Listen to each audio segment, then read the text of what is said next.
Hi and welcome back to the channel. That's right, buzzing again, man. Off that win, it's like Arsenal is just my happy place.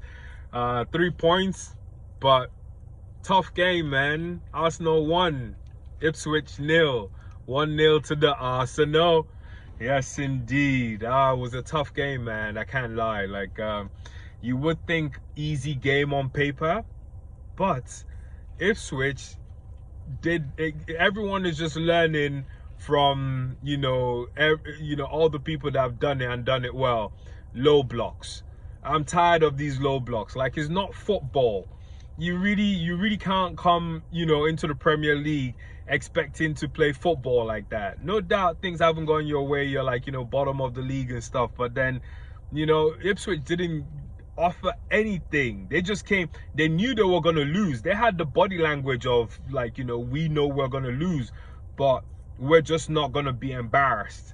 That's what they were trying to stop. Stopping being embarrassed. But at the same time, that's on their side. On our side, we miss Bukayo Saka. It's that simple. And there's news now.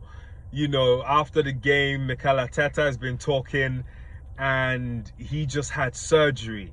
And once you hear surgery, just know that recovery time is gonna be long. I've had surgery. I've had multiple surgeries, knee, ankle, and I know what it takes to recover, let alone for like a professional athlete that kind of has to be rushed back. So yeah, he's torn his hamstring. He just had surgery, so apparently he's gonna be out for 10 weeks. 10 weeks without Bukayo Saka. As mad. We really do have to dip into the transfer market. Yep, call it reactive, rather than proactive, but you have to do something, and you have to do something big. So initially I was thinking Arsenal will probably just see if there's any good loan deals, but now they're gonna have to fork out like some 80-90 million for a forward. They have to do that at least, and I expect 2 forwards. If we have intentions or ambitions to actually go far. I mean, you look at the game, 3 points picked up today, 6 points behind Liverpool. We can still catch those guys, man. Granted, they got a game in hand, but we can still catch them. We've still got like more than half of the season to go. So it's not done. So, there's still going to be slip-ups. And like we've done this year, we can go on a run. We've been on a run this year. We've been on a big run this year. Before the season started, we had to, and then even since the season started, we've been I think one of the stats that, came out today was that we've been unbeaten at home this season. The only team to do that yet. Granted, yeah, I mean, we still don't know what's going to happen in the future, but so far, we're the only team to not be beaten at home. Yes, we've accumulated some draws and stuff, upsetting and just kind of wasn't what we expected. But you kind of have to look at the record and say, we're on the path, so that's why man's be calling out, Arteta out at this and that. And it's like, yo, you guys just need to kind of come to terms with your emotions in that moment and then look at the facts. Separate your emotions from the facts, and the facts show that Arsenal are on the ascent. So anyway, man, not to digress too much, I thought it was a good display today, especially with 1-0. 1-0 gives a chance, for everyone to kind of take a look at the defenders, because I think our backline is probably the best backline in England right now. Let me not go into Europe, because I can't claim I know what's going on in Spain and Germany and all the other leagues and stuff. But Arsenal, for England, that back line. Now let's get into it. Let's talk about the players now. Urian Timber. Oh no, I'll start with David Raya. David Raya, brilliant today. He just gives you that confidence. Now once you see David Raya there, you don't think we're gonna concede. That's the aura he gives now. You take it for granted, but you kind of see David Raya and you think, oh, we're good. And then you move on. So big up David Raya today. And then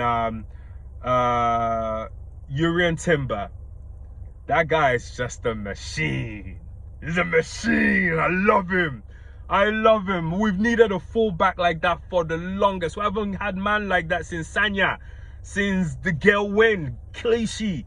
You know, guys that are just a short thing, paceful. They'll pace, they'll match you. Strength, they'll match you. Aerial duels, they'll match you. You get me? So Timber is that man. I'm feeling that guy, man.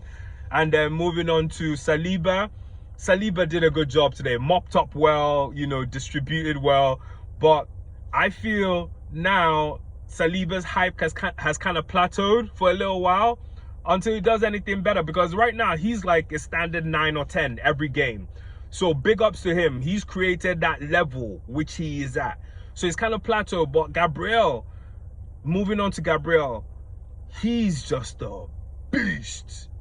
Defender, my defender. You get me? The guy is just, he's not letting up. He's not letting up. He's dying for that shirt. That's Gabriel for you. And that's what you want to see. He's the ruffian. He's the one, the nasty guy. You know, he does the dirty work. And, you know, I hope he gets the hype now. Maybe the hype is, you know, maybe he's moving at his own pace, which I think is actually just perfect. So he probably doesn't even need the hype. If you know, you know. If you don't know, hey, it's still good. Then MLS the badass. The guy for me came close to being my man of the match today, but not quite.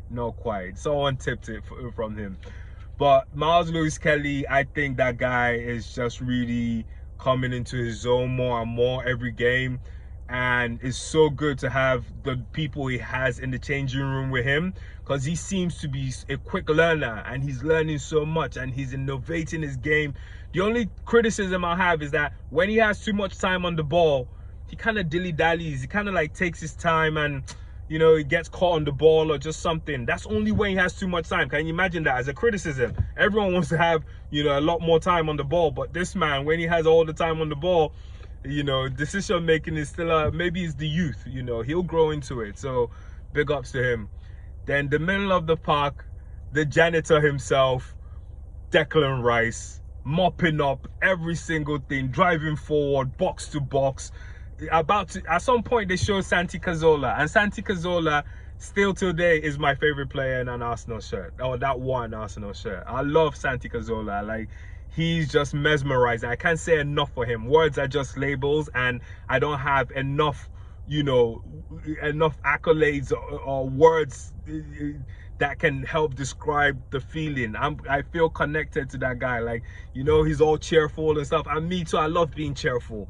So I felt like we were kindred spirits on top of the skill he used to display. He was the sauciest Arsenal player I've ever seen, you know. So big ups to him, seeing him in the stadium. But now, leading to what I was trying to get to, is that Declan Rice is becoming that man for me too. I'm loving this guy. My next shirt is going to have 41 on it. And I'll probably just put Jollof on the back. You know, if you know, you know. But he's becoming my guy, man. You know, in that club, he's just the guy. And he's so different from Partey. Both of them offer us like great things in that 6 role, you know. And he's just, his zone is just so much more, I just feel so complete. Partey, because he's like, you know, a bit older, you know, lost some of his legs, you know. So but Partey, when he was at Atletico Madrid, he was a beast as well. So but Rice right now is just doing the job. Now Kai Havertz, my man of the match, just a nuisance. I can't stop singing praises about this guy, and I'm starting to see what Arteta sees in this guy, in the sense that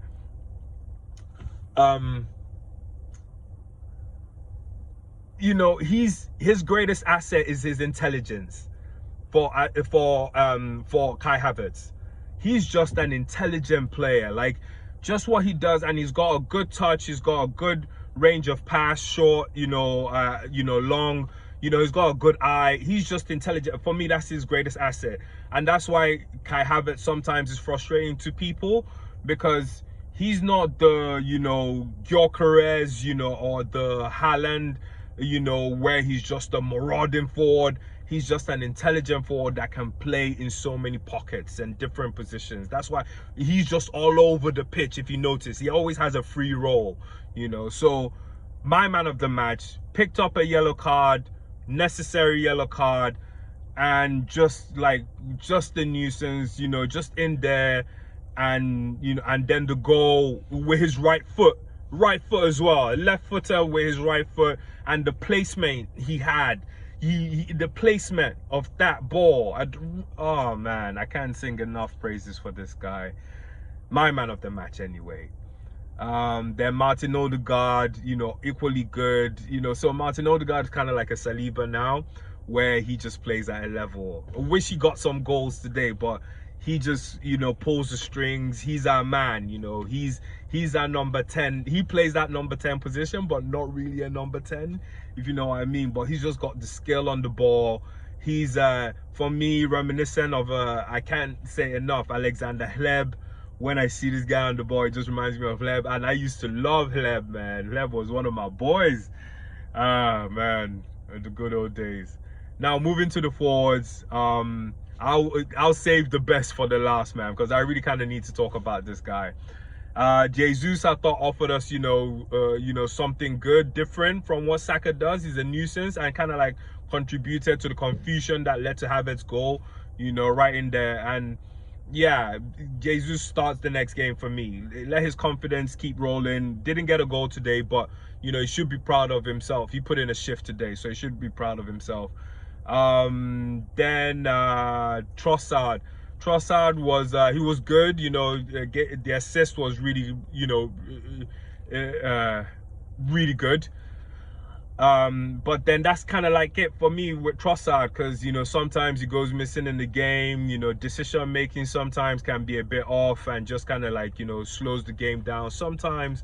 So Trossard, yeah, did a good job. I'm not gonna criticize him too much. He got an assist, man. Yeah. So but my man Martinelli, what's going on? Like, you know, he can't take on his man. You know, and I'm scared, like, you know, for him, in the sense that what happened to Aubameyang could be, you know, about to repeat itself in this. And what do I mean? Like, Aubameyang got found out by the Premier League that this guy, all he has is just pace. So you just need to push the ball. He's just gonna push the ball, and you just have to anticipate and just, you know, run either before he does or something. They just figured him out, basically. And same is happening for Martinelli, where he just keeps going backwards. You know, he can't take on his man, because it's almost like they already know his shoulder movements, this and that, and he knows. So I don't know if that is part of his confidence, just not, like, you know, taking the risks and stuff. But then, you know, he just had one good moment in the game. But man, I really hope this guy, like, you know, he does something else, you know, to just kind of like change his game up. But going forward, they need to figure that out, because he's not being effective. We need this guy back to the levels he was. And I don't know if that's on the manager, on Martinelli himself, but hey. Anyways, man, that's Martinelli. Not gonna let him, you know, ruin the day, because we won 1-0. Tough game. I like 1-0s. You know, it makes you watch the game beginning to end. You don't take your eyes off the game, because sometimes when you're 3-0 up, you think, oh, I can just go grab something. But no, 1-0, I watched everything, focused. So thanks for watching again. We play Brentford next. Man, that's gonna be a tough game. But the boys, good they played today. Get some rest. I think the game's on Wednesday, and we'll be here again. Yes, indeed. Hope you all had a great Christmas, and wish you all a happy new year. All right, thanks for watching. Bye.